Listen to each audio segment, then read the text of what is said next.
Le 15 mars 1992, le capitaine de police Jean-Marc Olivier, 44 ans et 20 années de service irréprochable, disparaît sans laisser de traces près du port de Nice. Sa voiture de service est retrouvée abandonnée sur le quai, moteur encore chaud, portière ouverte. 17 ans plus tard, en septembre 2009, des plongeurs font une découverte qui bouleversera à jamais la perception de cette affaire. Au fond des eaux troubles du port, une plaque d'immatriculation officielle et des documents soigneusement imperméabilisés révèlent une vérité si troublante qu'elle remet en question tout ce que l'on croyait savoir sur la disparition de cet homme respecté. Mais comment un capitaine de police expérimenté peut-il simplement s'évaporer en pleine journée et pourquoi fallait-il attendre si longtemps pour découvrir des indices qui changeront tout ? Avant de continuer avec cette histoire perturbante, si vous appréciez les affaires mystérieuses réelles comme celle-ci, abonnez-vous à la chaîne et activez les notifications pour ne manquer aucune nouvelle enquête. Maintenant, découvrons comment tout a commencé. Nice, mars 1992. La Côte d'Azur vit ses dernières semaines d'hiver méditerranéen, avec ses journées encore fraîches mais lumineuses, qui annonce l'arrivée prochaine de la saison touristique. La ville, nichée entre mer et montagne, compte alors près de 350 000 habitants et se prépare à accueillir les premiers touristes du printemps. Le port, avec ses yachts de luxe et ses bateaux de pêche traditionnels, reste le cœur battant de l'activité maritime de la région. C'est dans ce décor que Jean-Marc Olivier, capitaine au commissariat central de Nice, mène une existence que beaucoup envient. Marié depuis 18 ans à Marie-Claire, une institutrice dévouée de 42 ans, il est père de 2 adolescents. Julien, 16 ans, passionné de football, et Sophie, 14 ans, excellente élève qui rêve de devenir avocate. La famille Olivier habite un pavillon modeste, mais bien entretenu dans le quartier de Cimier, à quelques kilomètres du centre-ville. Jean-Marc Olivier n'est pas un policier comme les autres. Entré dans la police nationale à 24 ans après son service militaire, il a gravi les échelons grâce à sa détermination et son intégrité reconnue de tous. Grand, mince, les cheveux châtains légèrement grisonnants aux tempes, il porte toujours ses costumes avec élégance, même après de longues journées de service. Ses collègues le respectent, ses supérieurs lui font confiance, et les habitants du quartier qu'il patrouillait autrefois le saluent encore avec déférence. Mais ce qui distingue vraiment Jean-Marc, c'est son refus catégorique des compromis. Dans les années 1980 et au début des années 1990, la Côte d'Azur connaît une croissance économique importante, attirée par l'argent du tourisme de luxe, des casinos et de l'immobilier. Cette prospérité s'accompagne malheureusement d'une recrudescence d'activités illégales que certains préfèrent ignorer. Jean-Marc, lui, ne ferme jamais les yeux. Au commissariat central de Nice, situé avenue Maréchal Foch, Jean-Marc dirige une équipe de 8 inspecteurs spécialisés dans la lutte contre les trafics en tout genre. Son bureau, spartiate et ordonné, ne contient que l'essentiel. Une photo de sa famille, quelques dossiers soigneusement classés et une carte détaillée de la région niçoise annotée de sa main. Il arrive toujours le premier le matin vers 7 heures et repart rarement avant 19 heures. Marie-Claire s'inquiète souvent de l'implication excessive de son mari dans son travail. « Tu ne peux pas sauver le monde, Jean-Marc », lui répète-t-elle régulièrement. Mais elle connaît son caractère. Une fois qu'il a identifié une injustice, il ne peut pas s'arrêter avant de l'avoir résolue. Cette obsession pour la vérité, si elle fait de lui un excellent policier, commence à peser sur la vie familiale. Les enfants, Julien et Sophie, admirent leur père mais le voient peu. Les dîners en famille se font rares, interrompus par des appels urgents ou des retours tardifs. Jean-Marc compense comme il peut. Il ne manque jamais les matchs de football de Julien le samedi après-midi et aide Sophie avec ses devoirs de mathématiques le dimanche matin, les seuls moments où il parvient vraiment à déconnecter du travail. En ce début d'année 1992, l'atmosphère au commissariat est tendue. Les autorités locales font pression pour que les statistiques de la criminalité restent favorables à l'image touristique de Nice. Le maire, élu depuis 2 ans sur un programme de développement économique, multiplie les réunions avec la hiérarchie policière pour s'assurer que rien ne vienne ternir la réputation de la ville. Cette pression politique crée des tensions au sein de l'institution. Le capitaine Henri Leclerc, supérieur direct de Jean-Marc et responsable de la brigade criminelle, navigue avec difficulté entre les exigences de ses hommes sur le terrain et les demandes de discrétion de sa hiérarchie. Âgé de 48 ans, Leclerc est un homme corpulent au visage rond, toujours tiré à 4 épingles, qui a fait toute sa carrière à Nice. Il connaît tous les rouages de l'administration locale et sait comment éviter les conflits. Mais Jean-Marc le met parfois mal à l'aise avec ses questions directes et son refus des arrangements. L'inspecteur Antoine Girard, 39 ans, fait partie de l'équipe de Jean-Marc depuis 5 ans. Brune aux yeux noirs, toujours décontracté, Girard est apprécié de ses collègues pour son humour et sa facilité à obtenir des informations dans les milieux interlopes. Il vit seul dans un studio du centre-ville et passe ses soirées dans les bars du vieux Nice, où il a ses habitudes. Jean-Marc apprécie son efficacité, même s'il s'interroge parfois sur ses méthodes peu orthodoxes. La brigade de Jean-Marc s'occupe principalement des affaires de trafic de stupéfiants, de recel et de contrebande qui transitent par le port de Nice. Ce dernier, situé entre le centre-ville et l'aéroport, s'étend sur plusieurs hectares et accueille aussi bien des bateaux de plaisance que des navires de commerce. Sa position stratégique en Méditerranée en fait un point de passage obligé pour de nombreuses marchandises, légales et illégales. Au début de l'année 1992, Jean-Marc remarque une augmentation inhabituelle de l'activité nocturne dans certaines zones du port. Des témoins discrets lui signalent des mouvements de véhicules à des heures tardives, des déchargements rapides de bateaux qui n'apparaissent sur aucun registre officiel. Ces informations, collectées patiemment au fil des semaines, commencent à dessiner les contours d'une organisation plus importante qu'il ne le pensait initialement. Ce qui intrigue particulièrement Jean-Marc, c'est la facilité avec laquelle ces opérations semblent se dérouler. Normalement, le port fait l'objet d'une surveillance constante, avec des patrouilles régulières et des contrôles douaniers. Mais les activités suspectes qu'il observe semblent bénéficier d'une certaine tolérance, voire d'une protection. Cette situation le met mal à l'aise et attise sa curiosité naturelle. Marie-Claire remarque que son mari devient de plus en plus préoccupé au cours du mois de février 1992. Il reste silencieux pendant les repas, consulte ses notes tard le soir dans son bureau à domicile et multiplie les appels téléphoniques discrets. Quand elle lui demande ce qui le tracasse, Jean-Marc reste évasif. Une affaire complexe, rien de grave. Mais elle le connaît assez pour savoir qu'il lui cache quelque chose d'important. Le vendredi 13 mars 1992, Jean-Marc arrive au commissariat plus tôt que d'habitude, vers 6h30 du matin. Le gardien de nuit le voit entrer, ce qui est consigné dans le registre. Jean-Marc salue brièvement ses collègues qui prennent leur service et se dirige directement vers son bureau. Il passe les premières heures à étudier des documents qu'il sort d'un classeur personnel fermé à clé. À 8h45, l'inspecteur Girard trouve Jean-Marc penché sur une carte du port de Nice, annotant minutieusement certaines zones avec un stylo rouge. « Qu'est-ce que tu mijotes encore, chef ?» lui demande Girard avec son sourire habituel. Jean-Marc lève les yeux, semble hésiter un instant, puis referme la carte. « Je crois qu'on tient quelque chose de gros, Antoine, mais je dois d'abord vérifier certains éléments. » Cette conversation est la dernière qu'Antoine Girard aura avec son chef. À 9h15, Jean-Marc quitte le commissariat en emportant sa serviette en cuir marron et quelques dossiers.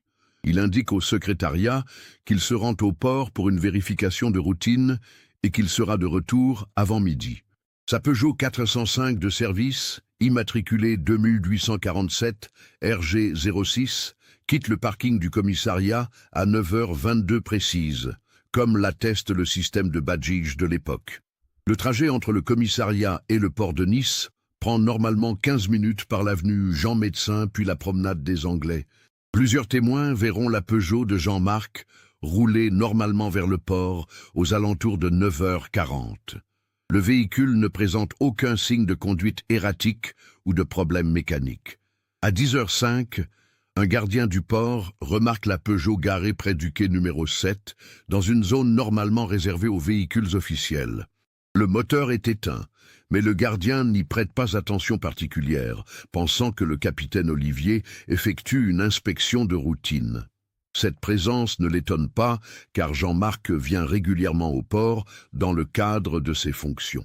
C'est vers 11h30 qu'un docker remarque que la portière côté conducteur de la Peugeot est légèrement entr'ouverte. Intrigué, il s'approche et constate que le véhicule est vide. Les clés sont encore sur le contact, le moteur est chaud, comme s'il venait d'être arrêté. La serviette en cuir de Jean-Marc est posée sur le siège passager, fermé. Aucune trace de lutte ou de désordre n'est visible à l'intérieur du véhicule. Le docker, nommé Marcel Fontana, un homme de 52 ans qui travaille au port depuis 20 ans, connaît bien Jean-Marc pour l'avoir croisé lors de plusieurs enquêtes. Il trouve étrange qu'un policier aussi méticuleux laisse sa voiture ouverte avec les clés sur le contact. Après avoir attendu une quinzaine de minutes en espérant voir revenir le capitaine, Marcel décide d'alerter la capitainerie du port.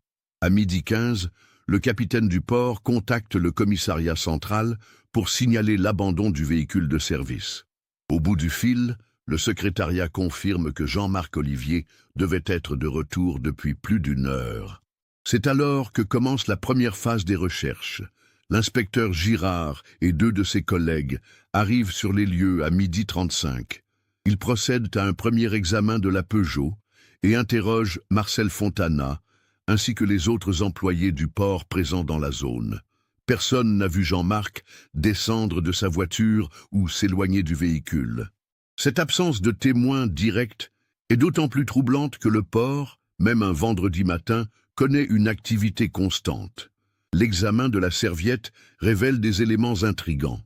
Plusieurs dossiers concernant des contrôles douaniers récents, une liste manuscrite de numéros d'immatriculation de véhicules et surtout un carnet de notes personnelles où Jean-Marc a consigné des observations détaillées sur des mouvements suspects au port. La dernière annotation date du jeudi 12 mars au soir. Vérifier connexion Leclerc, entrepôt 15, samedi matin. Cette note interpelle particulièrement Girard. L'entrepôt 15 se trouve dans la zone industrielle du port, et la mention du capitaine Leclerc suggère que Jean-Marc enquêtait sur son propre supérieur hiérarchique. Girard décide de ne pas mentionner immédiatement cette découverte dans son rapport préliminaire, préférant d'abord en parler directement à Leclerc. À 14h, le capitaine Leclerc arrive sur les lieux, accompagné de 2 inspecteurs de la brigade criminelle. Son visage exprime une inquiétude sincère et il dirige personnellement les premières recherches. L'entrepôt 15 est fouillé méthodiquement, mais ne révèle que des marchandises banales en attente de dédouanement. Aucune trace de Jean-Marc n'est trouvée. Les recherches s'étendent rapidement à l'ensemble du port et aux zones adjacentes. Des équipes de plongeurs de la gendarmerie maritime sont appelées en renfort pour explorer les eaux du port, craignant que Jean-Marc ait pu chuter accidentellement. Les fonds marins près du quai numéro 7 sont inspectés sur un rayon de 50 mètres, sans résultat. L'après-midi avance et l'angoisse grandit. À 16h, Marie-Claire Olivier est officiellement prévenue de la disparition de son mari. Elle se rend immédiatement au commissariat, accompagnée de ses 2 enfants. La famille s'installe dans le bureau de Leclerc, attendant des nouvelles qui ne viennent pas. « Il n'aurait jamais abandonné sa voiture comme ça », répète Marie-Claire aux enquêteurs. Jean-Marc est un homme ordonné, responsable. Même dans l'urgence, il aurait pris ses précautions. Ces témoignages de proches dressent le portrait d'un homme fiable et prévisible, rendant sa disparition d'autant plus mystérieuse. Le soir du 13 mars, les recherches s'interrompent, faute de lumière naturelle. Des projecteurs sont installés autour de la zone où était garée la Peugeot, et une surveillance est maintenue toute la nuit. Le véhicule est transporté dans les locaux de la police scientifique pour un examen approfondi. Mais les premiers résultats ne révèlent aucune trace de lutte ou d'effraction. Le samedi 14 mars, les recherches reprennent avec des moyens renforcés. Un hélicoptère de la gendarmerie survole la zone portuaire et la côte environnante. Des équipes cynophiles ratissent les entrepôts et les zones de stockage. L'enquête de voisinage s'étend aux commerces et habitations proches du port. Malgré ces efforts considérables, aucun élément nouveau n'est découvert. C'est dans ce contexte tendu que l'inspecteur Girard décide finalement de révéler à Leclerc le contenu de la dernière note trouvée dans la serviette de Jean-Marc. La réaction du capitaine est immédiate. Jean-Marc était très consciencieux, parfois trop. Il voyait des connexions partout, même là où il n'y en avait pas. Cette note ne veut probablement rien dire de particulier. Pourtant, Leclerc ordonne discrètement une nouvelle fouille de l'entrepôt 15, cette fois en dehors des heures d'ouverture. Cette inspection nocturne, menée le dimanche 15 mars, ne révèle rien de plus que la première. Mais elle aura pour conséquence de faire disparaître définitivement le carnet de notes de Jean-Marc qui s'égare mystérieusement entre les pièces à conviction. Au bout de 3 jours de recherches intensives, l'enquête commence à s'orienter vers 3 hypothèses principales. L'accident, avec une chute dans le port non détectée par les plongeurs, le suicide, hypothèse que refuse catégoriquement la famille, ou l'enlèvement criminel, sans qu'aucune demande de rançon ne soit formulée. La disparition du capitaine Jean-Marc Olivier devient rapidement une affaire sensible pour les autorités locales. Un policier expérimenté qui s'évapore en plein jour soulève des questions embarrassantes sur l'efficacité des forces de l'ordre. La presse locale s'empare du sujet et les autorités préfectorales demandent des résultats rapides. Les jours qui suivent la disparition de Jean-Marc transforment radicalement la vie de la famille Olivier. Marie-Claire, habituée à la régularité rassurante de leur existence, se retrouve confrontée à un vide béant. Les premiers matins sont les plus difficiles. Elle continue instinctivement à préparer le café pour 2, à dresser la table pour 4 personnes. La réalité la frappe brutalement à chaque fois. Julien, 16 ans, réagit avec la colère typique de l'adolescence. Il refuse d'abord de croire à la disparition définitive de son père. « Papa va revenir, il a juste une mission spéciale », répète-t-il à sa sœur Sophie. Mais au bout d'une semaine, face à l'absence persistante et au visage grave des policiers qui viennent régulièrement aux nouvelles, il sombre dans un mutisme inquiétant. Ses résultats scolaires chutent brutalement et il abandonne l'équipe de football qu'il adorait. Sophie, 14 ans, adopte une attitude différente. Excellente élève habituée à rationaliser, elle pose des questions précises aux enquêteurs qui viennent à la maison. Combien de personnes disparaissent chaque année? Quels pourcentages sont retrouvés vivantes? Quels indices avez-vous exactement? Cette approche logique masque une détresse profonde qu'elle exprime la nuit par des cauchemars récurrents. Marie-Claire doit reprendre l'école après une semaine d'arrêt maladie. Ses collègues instituteurs se montrent compréhensifs, mais elle sent les regards compatissants et les chuchotements qui s'arrêtent quand elle passe. Les parents d'élèves la saluent avec une gêne palpable, ne sachant que dire face à une situation si exceptionnelle. L'école, autrefois refuge de normalité, devient un lieu de rappel constant de son nouveau statut. Veuve potentielle, femme abandonnée, mère célibataire. L'enquête officielle continue pendant les premières semaines avec une intensité soutenue. L'inspecteur Girard prend naturellement la tête de l'équipe de Jean-Marc, sous la supervision directe du capitaine Leclerc. Les investigations se concentrent sur les dernières affaires traitées par le disparu, cherchant un lien avec des criminels qui auraient pu vouloir se venger. Une piste semble prometteuse. 3 mois avant sa disparition, Jean-Marc avait participé à l'arrestation d'un réseau de trafiquants de cigarettes qui opérait entre l'Italie et la France.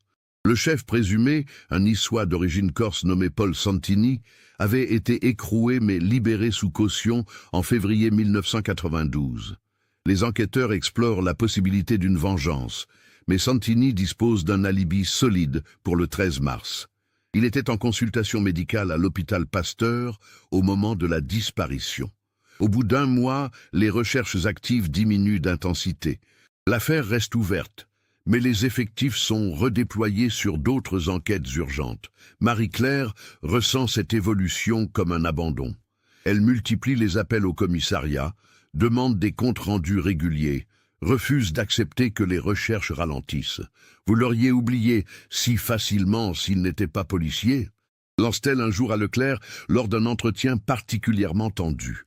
L'été 1992 arrive sans nouvelles. Marie-Claire annule les vacances familiales prévues en Bretagne. L'idée de quitter Nice, même temporairement, lui paraît inconcevable.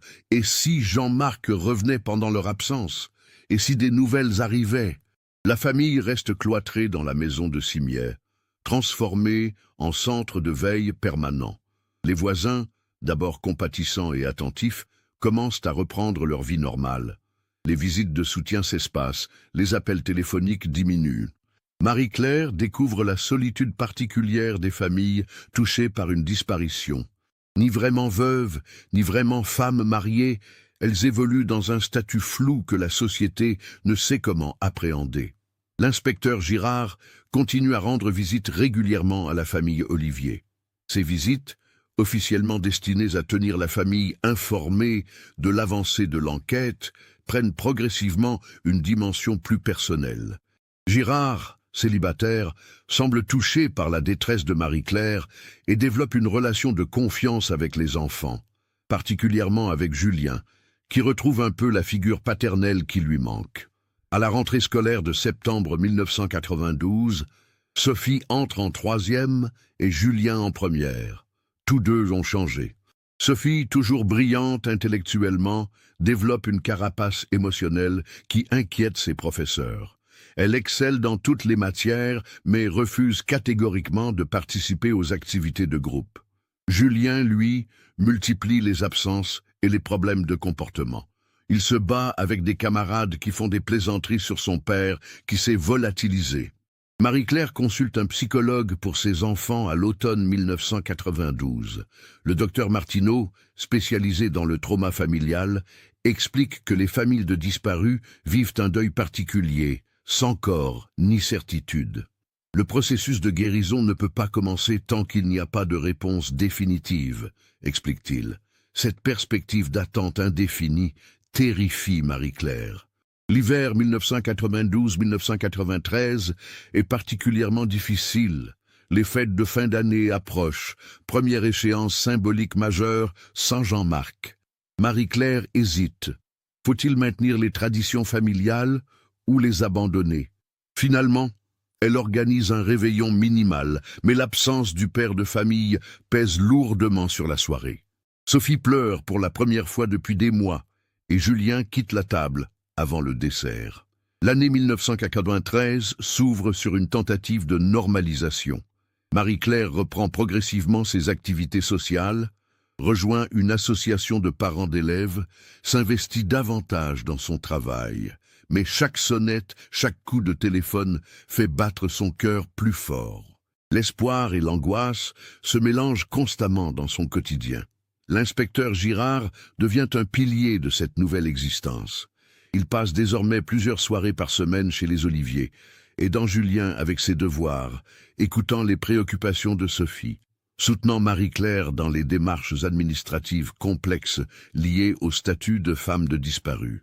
Cette présence masculine rassure la famille, même si elle soulève quelques questions dans le quartier. En juin 1993, soit 15 mois après la disparition, Marie-Claire prend une décision difficile. Elle demande officiellement que Jean-Marc soit déclaré absent par la justice. Cette procédure juridique lui permettra de gérer seule les affaires familiales, mais elle symbolise aussi un renoncement à l'espoir de retour imminent. La démarche prend plusieurs mois et nécessite de nombreux témoignages sur les circonstances de la disparition. L'été 1993, la famille accepte finalement de partir quelques jours en vacances sur la côte ouest. Ces premières vacances sans Jean-Marc sont empreintes de mélancolie, mais marquent aussi le début d'une reconstruction. Sophie retrouve un peu de sa spontanéité d'enfant, Julien recommence à jouer au football sur la plage. Marie-Claire réalise qu'elle doit réapprendre à vivre sans constamment guetter le retour de son mari. À la rentrée 1993, Julien entre en terminale et Sophie en seconde. Leurs résultats scolaires se stabilisent, même s'ils restent inférieurs à ceux d'avant la disparition. Le lycée propose un soutien psychologique que Sophie accepte, contrairement à Julien qui refuse toute aide extérieure. Les deux adolescents développent des stratégies d'adaptation différentes, mais semblent avoir trouvé un nouvel équilibre. L'automne 1993 apporte un événement inattendu. L'inspecteur Girard demande sa mutation pour Marseille. Il explique à Marie-Claire qu'il a besoin de changer d'air, que l'affaire Olivier le hante trop pour qu'il puisse continuer sereinement son travail à Nice. Cette nouvelle bouleverse la famille, qui s'était habituée à sa présence protectrice.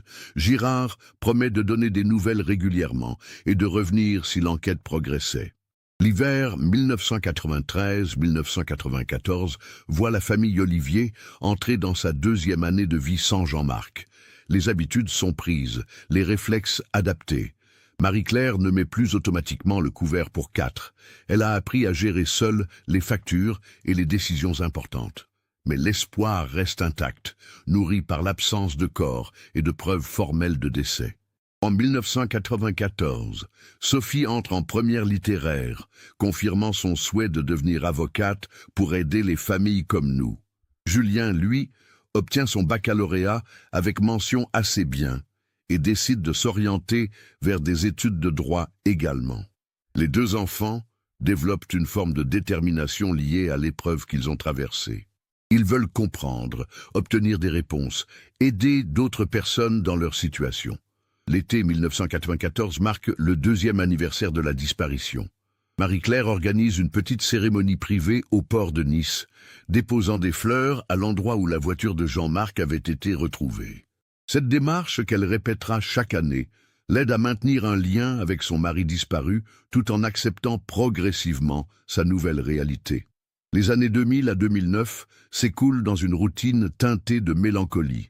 Marie-Claire et André formalisent leur union en 2003, mais elle garde le nom d'Olivier et continue de porter discrètement son alliance originale à la main droite.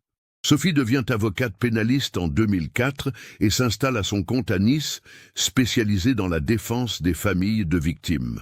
Julien, lui, intègre la police nationale en 2002, après avoir brillamment réussi le concours de commissaire. L'ironie de la situation n'échappe à personne. Le fils du capitaine disparu devient policier, animé par la même quête de justice que son père. Julien est muté à Marseille pour éviter les conflits d'intérêts, mais il revient régulièrement à Nice et maintient des contacts discrets avec les anciens collègues de son père. Il espère secrètement pouvoir un jour élucider la disparition qui a marqué sa jeunesse. En 2005, l'enquête officielle sur la disparition de Jean-Marc Olivier est officiellement classée sans suite, faute d'éléments nouveaux. Cette décision administrative, bien qu'attendue, fait l'effet d'une douche froide sur la famille. Marie-Claire ressent cela comme un abandon définitif de la part des autorités. 13 ans, et il renonce, dit-elle amèrement à André. Sophie, devenue avocate, explique à sa mère que le classement n'est pas définitif et qu'il peut être rouvert à tout moment si de nouveaux éléments apparaissent. L'inspecteur Girard, désormais commandant à Marseille, maintient des contacts épisodiques avec la famille. Ces visites annuelles, généralement au moment de l'anniversaire de la disparition, sont devenues un rituel attendu. Il apporte des nouvelles de l'évolution des techniques d'investigation, évoque les nouvelles possibilités offertes par les progrès technologiques, maintient l'espoir sans alimenter de faux espoirs. En 2008, Sophie se marie avec un confrère avocat rencontré au palais de justice. La cérémonie est belle, mais empreinte de nostalgie. Une chaise vide est symboliquement laissée pour Jean-Marc. Julien, désormais commissaire adjoint à Marseille, prononce un discours émouvant sur l'absence-présence de leur père. « Papa aurait été fier de nous voir devenus ce que nous sommes, et je sais qu'il nous regarde quelque part », déclare-t-il sous les applaudissements émis. L'année 2009 commence comme les précédentes pour la famille Olivier. Marie-Claire, 58 ans, enseigne toujours avec passion. André, son compagnon depuis 11 ans, a pris sa retraite et s'occupe désormais du petit jardin de leur maison. Sophie, enceinte de son premier enfant, prépare l'arrivée de ce bébé qui portera peut-être le prénom de Jean-Marc, si c'est un garçon.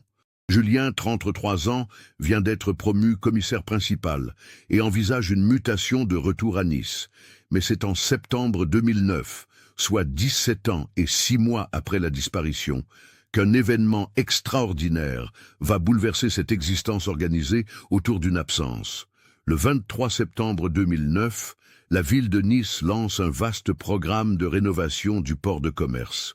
Ce projet, financé par la région et l'Union européenne, vise à moderniser les infrastructures vieillissantes et à développer l'activité de plaisance de luxe.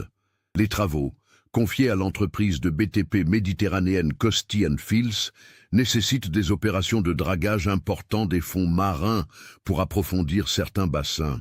Luc Fontaine, 47 ans, travaille comme scaphandrier professionnel depuis 25 ans. Employé par la société de travaux subaquatiques Aquatech, basée à Marseille, il a été spécialement recruté pour superviser les opérations de dragage les plus délicates. Grand, brun, le visage tanné par les années passées en mer, Luc connaît parfaitement les fonds méditerranéens et a participé à de nombreuses opérations de renflouement d'épaves. Ce matin-là, Luc et son équipe doivent inspecter le fond du bassin ouest, près de l'ancien quai numéro 7, avant le passage de la drague suceuse. Cette zone, relativement peu profonde avec ses 8 mètres de fond, sert traditionnellement de mouillage temporaire pour les bateaux de pêche. Mais depuis plusieurs années, l'envasement progressif rend son utilisation difficile. À 9h15, Luc descend pour sa première plongée de reconnaissance. L'eau du port, bien que trouble, offre une visibilité correcte d'environ 3 mètres grâce au puissant éclairage subaquatique dont il dispose. Le fond, composé principalement de vases et de sédiments, révèle les objets habituels perdus au fil des décennies. Encre rouillée, cordages, débris divers de navigation. Mais vers 9h40, alors qu'il progresse méthodiquement selon un quadrillage préétabli, Luc remarque quelque chose d'inhabituel. À demi enfoncé dans la vase, un objet rectangulaire métallique attire son attention. En s'approchant, il réalise qu'il s'agit d'une plaque d'immatriculation automobile. Ce type de découverte n'est pas exceptionnel dans un port. Des véhicules tombent parfois à l'eau lors de manœuvres, et leurs plaques peuvent se détacher avec le temps. Luc remonte la plaque à la surface et la nettoie sommairement. Les caractères sont encore parfaitement lisibles. 2847 RG06. Le format et la typographie correspondent aux plaques françaises des années 1990. Intrigué, Luc la montre à son chef d'équipe, Patrick Morelli, qui note scrupuleusement la référence dans son rapport quotidien, comme l'exige la procédure pour tous les objets trouvés lors des travaux portuaires. Pendant sa pause déjeuner, Patrick Morelli appelle la capitainerie du port pour signaler la découverte. Le capitaine de port, Jean-Pierre Albertini, un homme méticuleux qui connaît l'historique de tous les incidents survenus dans sa juridiction, consulte ses archives informatisées. La recherche sur le numéro 2147 RG06 fait immédiatement apparaître une entrée. Véhicule de service police nationale, capitaine Jean-Marc Olivier, disparition 13 mars 1992. Albertini ressent un frisson en lisant ces informations. Il se souvient parfaitement de cette affaire qui avait marqué les esprits à l'époque. Un capitaine de police qui disparaît sans laisser de traces, sa voiture retrouvée abandonnée sur le quai, cela ne s'oublie pas. Il décide immédiatement de contacter le commissariat central de Nice pour signaler la découverte. À 14h30, l'appel d'Albertini parvient au commissariat. L'officier de permanence, ne mesurant pas immédiatement l'importance de l'information, la transmet d'abord au service des objets trouvés. Mais quand le nom d'Olivier apparaît dans le système informatique, l'alerte remonte rapidement jusqu'au nouveau chef de la brigade criminelle, le commandant Patricia Durand, arrivé de Lyon 6 mois plus tôt. Durand, 42 ans, blonde aux yeux verts, dirigeait précédemment une unité spécialisée dans les affaires non élucidées. Son expertise dans le domaine des cold cases lui vaut d'être régulièrement consultée sur des dossiers anciens. Quand elle prend connaissance de la découverte, elle réalise immédiatement les implications potentielles. Une plaque d'immatriculation au fond du port. 17 ans après la disparition de son propriétaire, cela mérite une investigation approfondie. À 15h45, Durand se rend personnellement sur le site des travaux, accompagné de 2 inspecteurs et d'un technicien de la police scientifique. Elle interroge longuement Luc Fontaine sur les circonstances exactes de sa découverte, fait photographier la plaque sous tous les angles et ordonne la suspension temporaire du dragage dans cette zone. Nous devons examiner minutieusement tout le secteur avant que les travaux reprennent, explique-t-elle à l'entrepreneur. Cette plaque pourrait être un indice crucial dans une affaire de disparition vieille de 17 ans. L'entrepreneur, conscient des enjeux, accepte de décaler le planning de dragage de cette zone. Durand consulte immédiatement le dossier de disparition de Jean-Marc Olivier, officiellement classé mais conservé dans les archives du commissariat. Elle découvre un volumineux dossier d'enquête de plusieurs centaines de pages, témoignant de l'intensité des recherches menées en 1992. Ce qui la frappe, c'est le contraste entre l'abondance d'indices et l'absence totale de conclusions satisfaisantes. En fin d'après-midi, Durand prend une décision importante. Elle va rouvrir officiellement l'enquête sur la disparition d'Olivier et faire appel aux techniques d'investigation modernes pour réexaminer cette affaire. Mais avant cela, elle veut s'assurer que la zone de découverte de la plaque ne recèle pas d'autres indices. Le 24 septembre au matin, Luc Fontaine redescend avec un équipement renforcé. Cette fois, il est accompagné de son collègue Marc Tessier, spécialisé dans les fouilles subaquatiques délicates. Les deux hommes passent la matinée à ratisser méticuleusement un carré de 10 mètres sur 10 autour du point de découverte initial. À 11h20, Marc Tessier fait une découverte extraordinaire.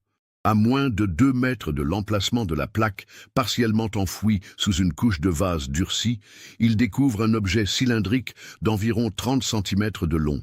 En le dégageant délicatement, il réalise qu'il s'agit d'un tube étanche en PVC, du type utilisé par les navigateurs pour protéger les documents importants de l'humidité. Le tube, fermé hermétiquement par des bouchons vissés aux deux extrémités, semble avoir été volontairement lesté d'un poids pour couler au fond. Marc remonte immédiatement sa découverte à la surface, où l'attend l'équipe du commandant Durand.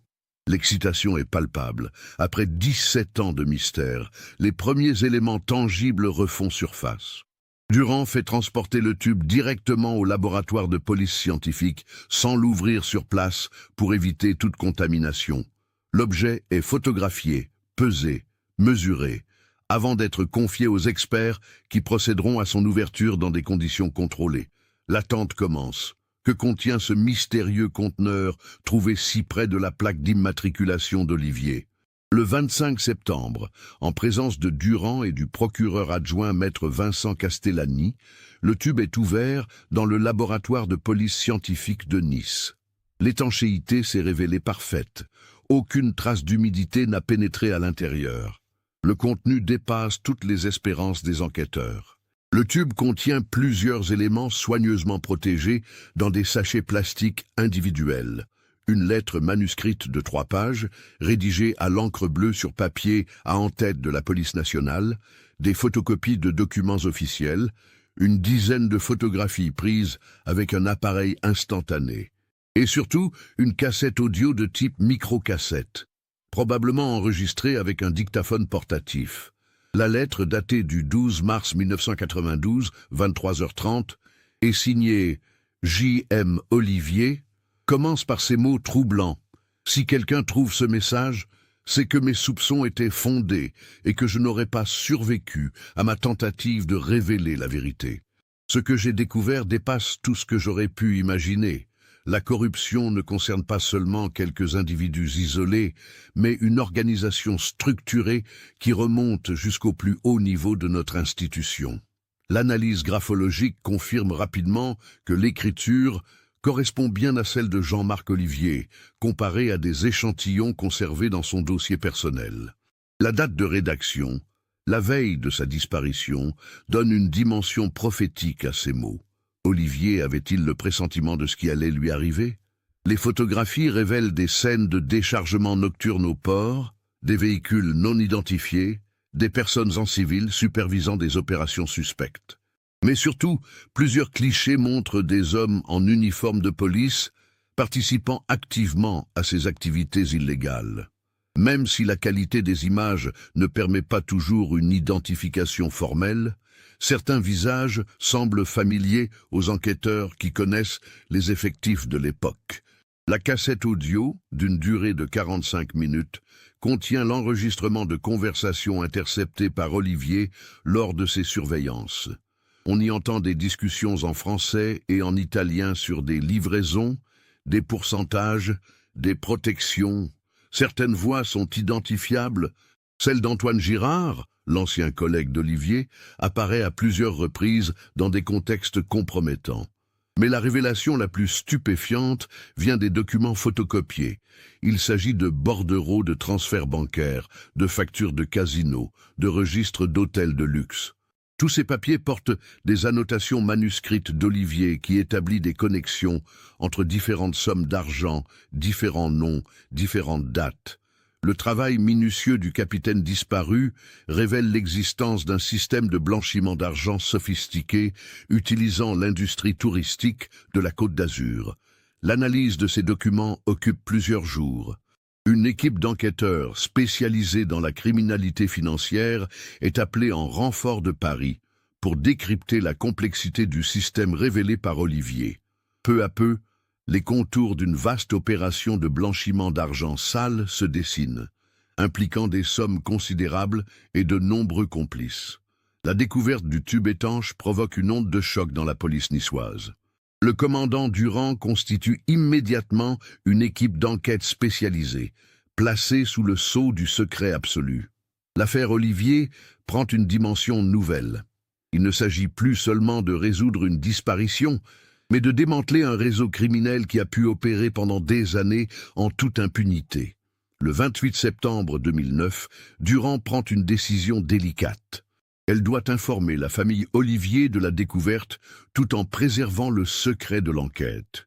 Elle se rend personnellement au domicile de Marie-Claire, accompagnée d'un psychologue de la police.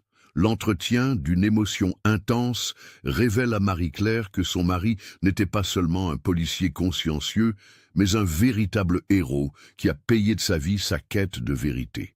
Jean-Marc savait qu'il courait un danger, explique Durand en montrant la lettre trouvée dans le tube. Il a pris des précautions extraordinaires pour que sa découverte lui survive.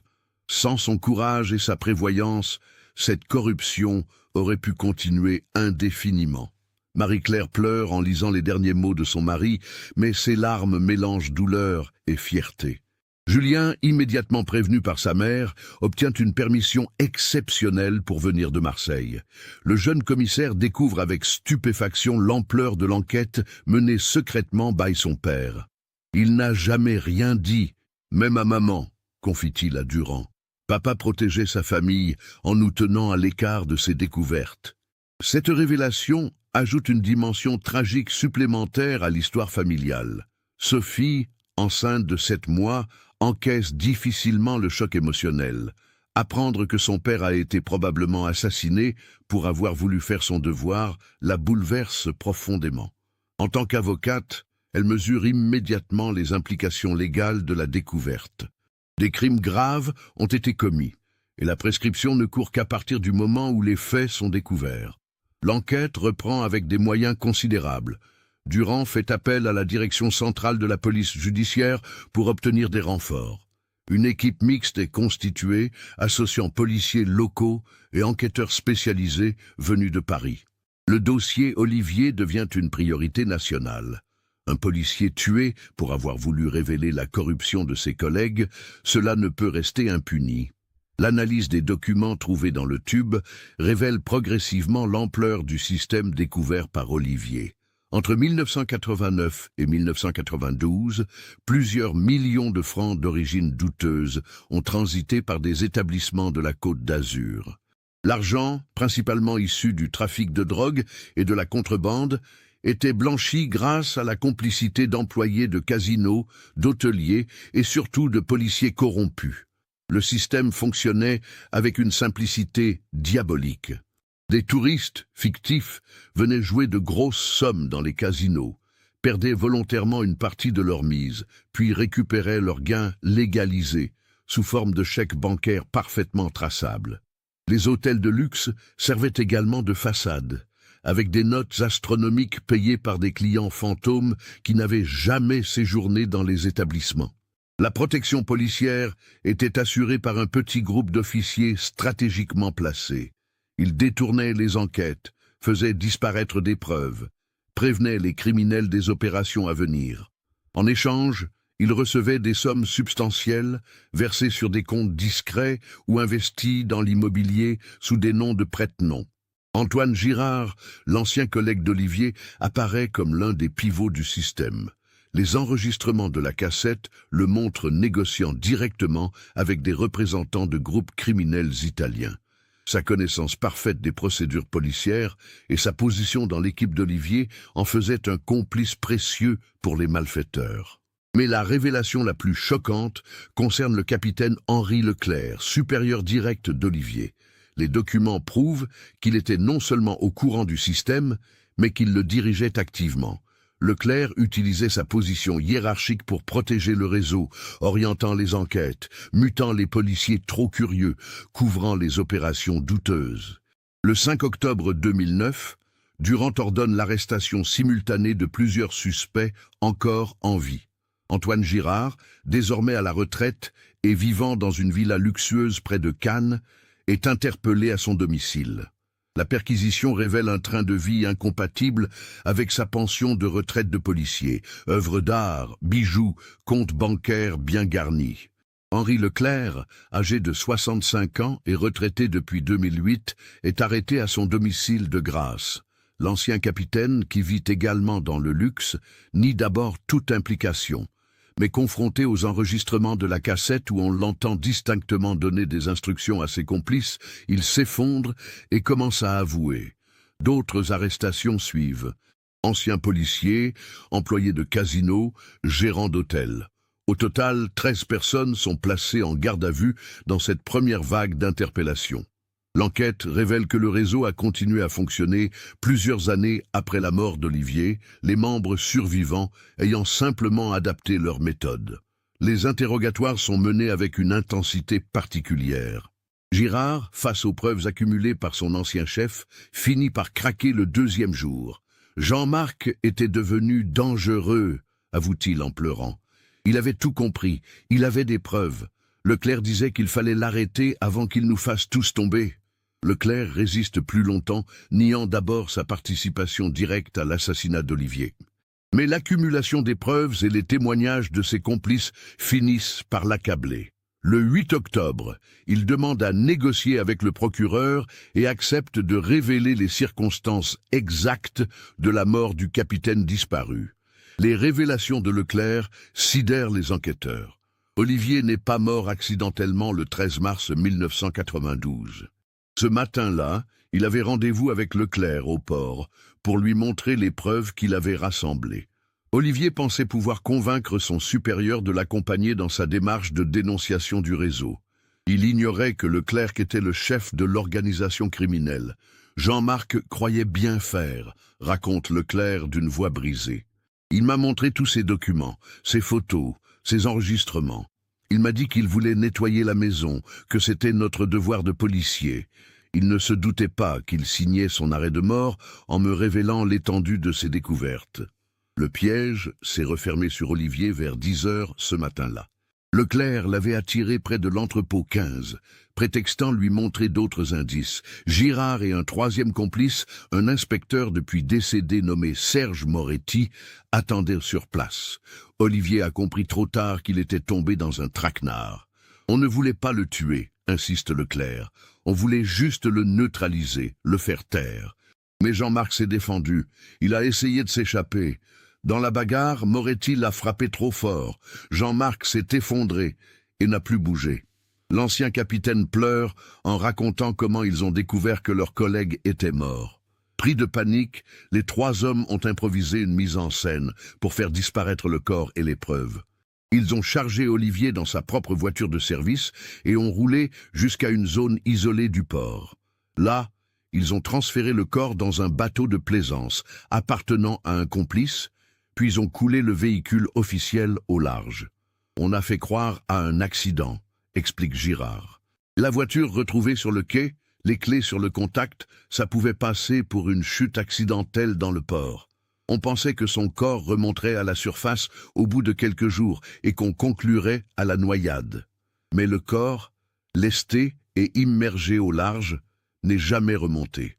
Le plus cynique dans cette histoire, c'est que Girard et Leclerc ont participé activement aux recherches pour retrouver leurs collègues assassinés. Ils ont consolé sa famille, organisé les battues, dirigé les investigations, tout en sachant parfaitement ce qui s'était passé. Cette duplicité horrifie les enquêteurs qui mesurent la cruauté psychologique infligée à la famille Olivier. Le 12 octobre 2009, soit exactement 17 ans et 7 mois après la disparition de Jean-Marc Olivier, le commandant Durand convoque Marie-Claire, Julien et Sophie au commissariat central de Nice. La famille, accompagnée de maître Sophie Olivier Lemaire qui assiste sa propre mère en tant qu'avocate, se prépare à entendre la vérité sur les derniers moments de Jean-Marc. L'entretien se déroule dans la salle de réunion du commissariat, celle-là même où Jean-Marc tenait ses briefings d'équipe. L'émotion est palpable quand Durand commence son exposé. Nous savons maintenant exactement ce qui s'est passé le 13 mars 1992. Votre mari et père n'est pas mort accidentellement. Il a été assassiné par ses propres collègues parce qu'il avait découvert leur corruption. Marie-Claire encaisse le choc avec une dignité remarquable. « Je l'ai toujours su », dit-elle simplement. « Jean-Marc n'aurait jamais abandonné sa voiture comme ça. Il était trop responsable, trop attentionné envers nous. S'il avait pu revenir, il serait revenu. » Ces mots, prononcés avec une conviction tranquille, révèlent qu'après 17 ans d'incertitude, la vérité apporte presque un soulagement. Julien, le policier devenu orphelin, réagit avec une colère froide qui impressionne les enquêteurs. « Mon père est mort pour avoir voulu faire son métier correctement », déclare-t-il, pendant que ses assassins consolaient ma mère et nous serraient dans leurs bras aux anniversaires de sa disparition. La dimension de trahison personnelle s'ajoute à l'horreur du crime. Sophie, moins habituée que son frère à côtoyer la violence criminelle, pleure silencieusement en tenant la main de sa mère. Mais quand Durand lui demande si elle souhaite se constituer partie civile dans l'instruction qui va s'ouvrir, elle relève la tête avec détermination. « Mon père mérite que justice soit rendue. Nous irons jusqu'au bout, quoi qu'il en coûte. » Les révélations se poursuivent pendant 2 heures. Durand explique le système de corruption, le rôle de chaque complice, les circonstances exactes de l'assassinat. Elle montre à la famille les derniers écrits de Jean-Marc, ses photos d'investigation, ses enregistrements. « Votre mari était un héros », dit-elle à Marie-Claire. « Il savait qu'il risquait sa vie, mais il a continué par devoir. » La lettre trouvée dans le tube étanche révèle les dernières pensées de Jean-Marc. « Je sais que je vous mets en danger en poursuivant cette enquête », avait-il écrit, « mais je ne peux pas fermer les yeux sur ce que j'ai découvert.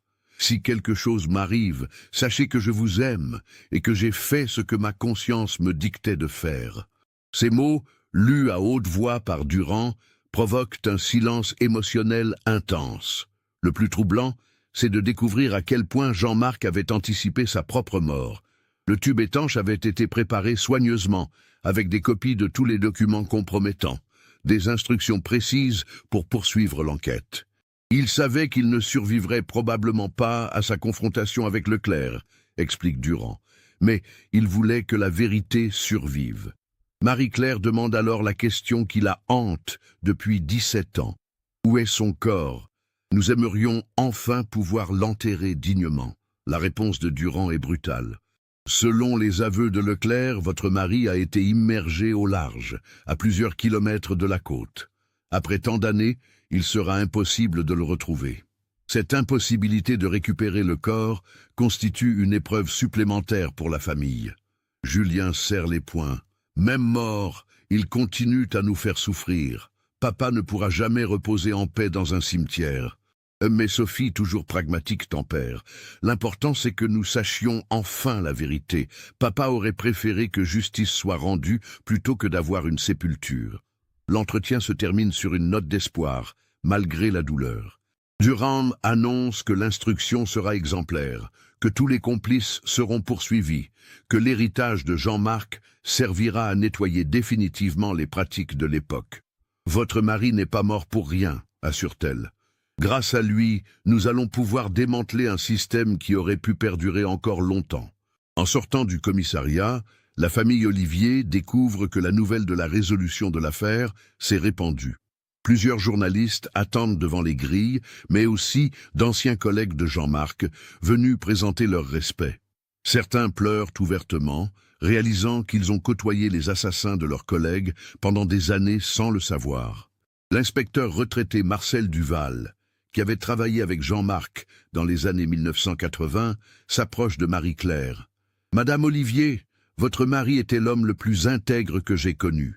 Apprendre qu'il est mort pour ses convictions me donne encore plus de respect pour lui.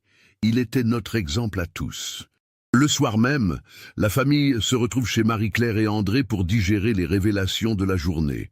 L'atmosphère est lourde mais différente des 17 dernières années.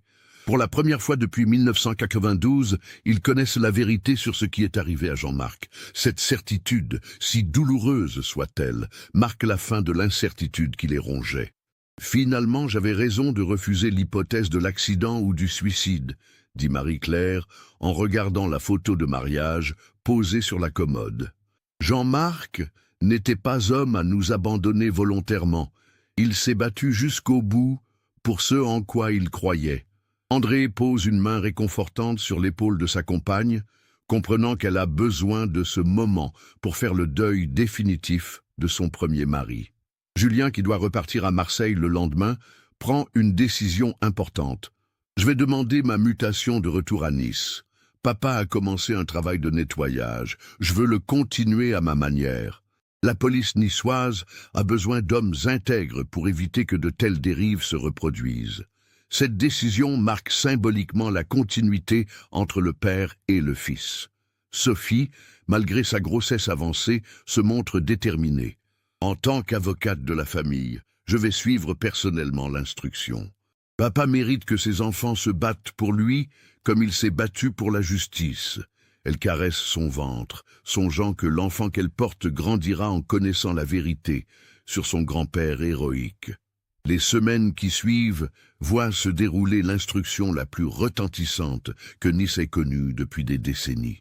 Le juge d'instruction Pierre-Antoine Castelli, spécialement désigné pour cette affaire sensible, mène les investigations avec une rigueur exemplaire.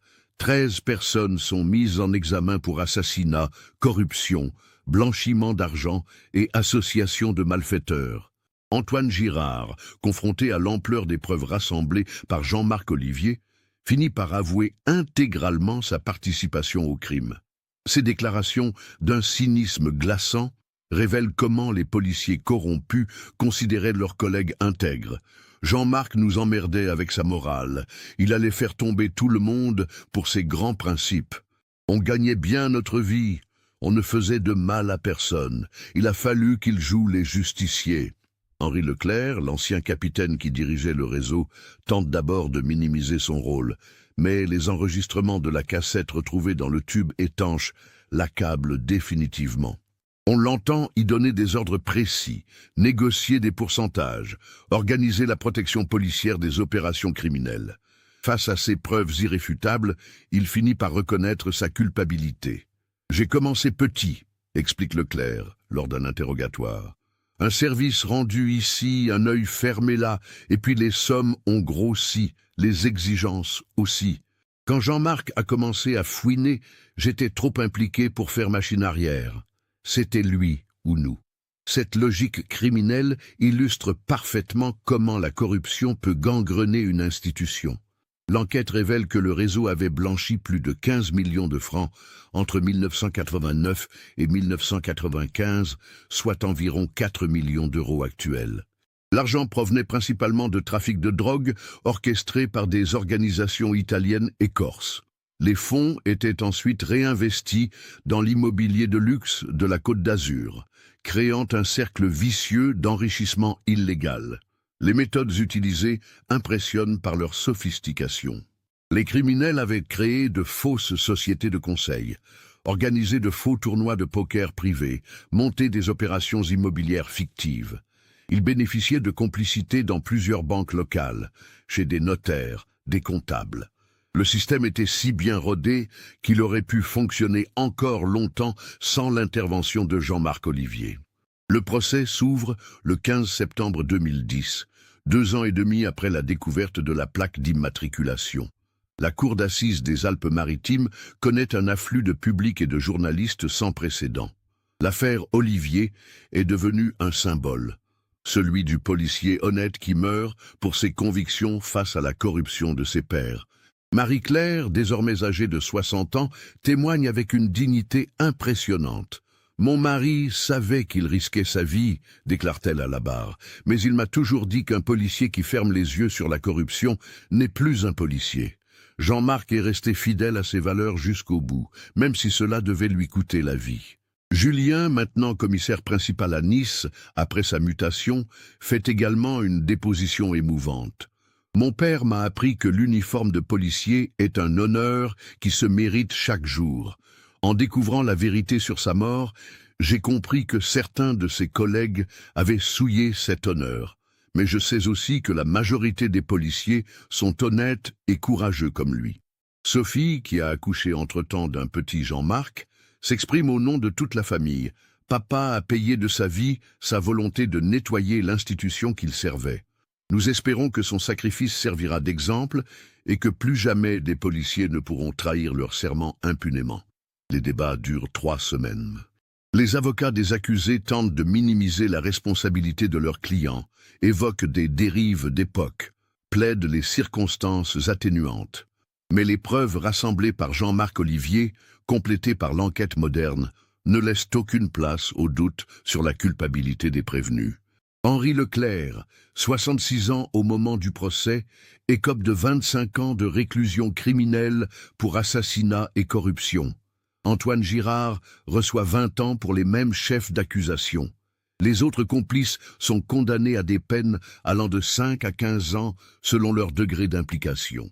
Mais au-delà des condamnations individuelles, le procès a une portée symbolique considérable. Il marque la reconnaissance officielle du sacrifice de Jean-Marc Olivier et la condamnation solennelle de la corruption policière. Le préfet des Alpes-Maritimes annonce la création d'un prix Jean-Marc Olivier, récompensant chaque année un fonctionnaire de police exemplaire. L'Éducation nationale décide également d'inclure l'affaire Olivier dans les programmes d'éducation civique des lycées. L'histoire de ce policier mort pour ses convictions devient un exemple pédagogique pour sensibiliser les jeunes à l'importance de l'intégrité professionnelle. En novembre 2010, une plaque commémorative est inaugurée au commissariat central de Nice, dans le bureau qu'occupait autrefois Jean-Marc Olivier. L'inscription, simple et dignifiée, résume sa vie. Capitaine Jean-Marc Olivier, 1948-1992, mort pour avoir servi la justice avec honneur, il a préféré mourir debout que vivre à genoux. La famille Olivier peut enfin tourner une page douloureuse de son histoire. Marie-Claire, qui a conservé le nom de son premier mari même après son remariage avec André, organise chaque année une messe commémorative le 13 mars. Ces cérémonies rassemblent policiers honnêtes, membres de la famille, amis fidèles. Elles entretiennent la mémoire de Jean-Marc, tout en célébrant les valeurs qu'il incarnait. Julien poursuit sa carrière dans la police avec une détermination renforcée par l'exemple paternel. Nommé commandant de police à 35 ans, il dirige une unité spécialisée dans la lutte contre la corruption. « Je fais le métier que papa aurait voulu faire s'il avait vécu », dit-il souvent. Son intégrité reconnue lui vaut le respect de ses hommes et de sa hiérarchie. Sophie développe son cabinet d'avocate en se spécialisant dans la défense des familles de victimes et la lutte contre la corruption.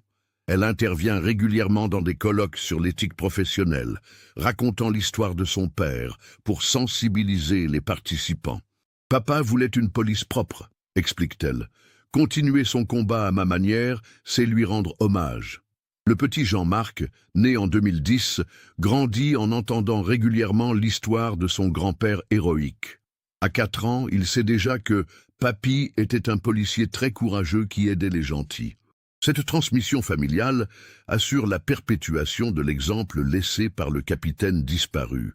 En 2015, soit 23 ans après la disparition et 6 ans après la découverte de la vérité, un documentaire télévisé retrace l'affaire Olivier.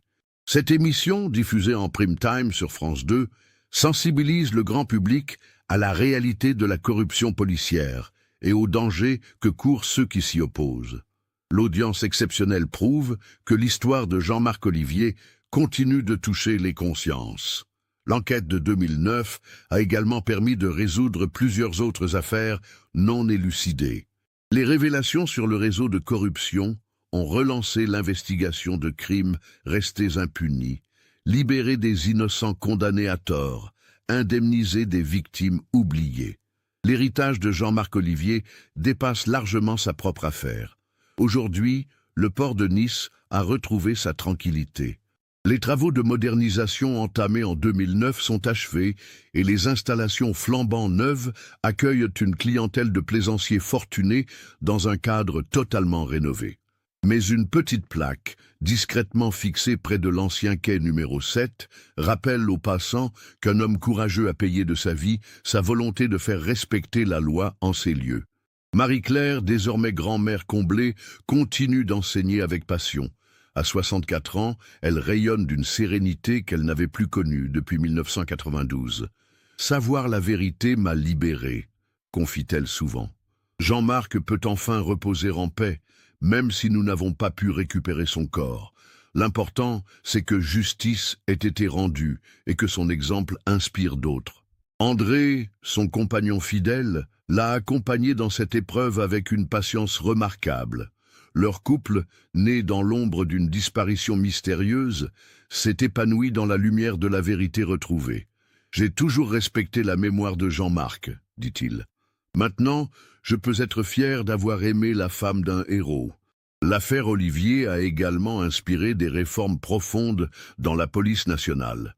De nouveaux dispositifs de contrôle interne ont été mis en place, des procédures de signalement anonyme développées, des formations à l'éthique renforcées.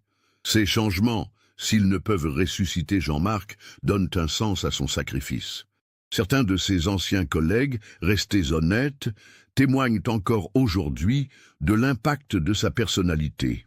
Jean-Marc nous obligeait à être meilleurs, raconte l'inspecteur retraité Marcel Duval. Quand on travaillait avec lui, on n'avait pas le droit à l'approximation ou au compromis. Il incarnait ce que le métier de policier a de plus noble. Cette influence positive perdure dans la police niçoise actuelle.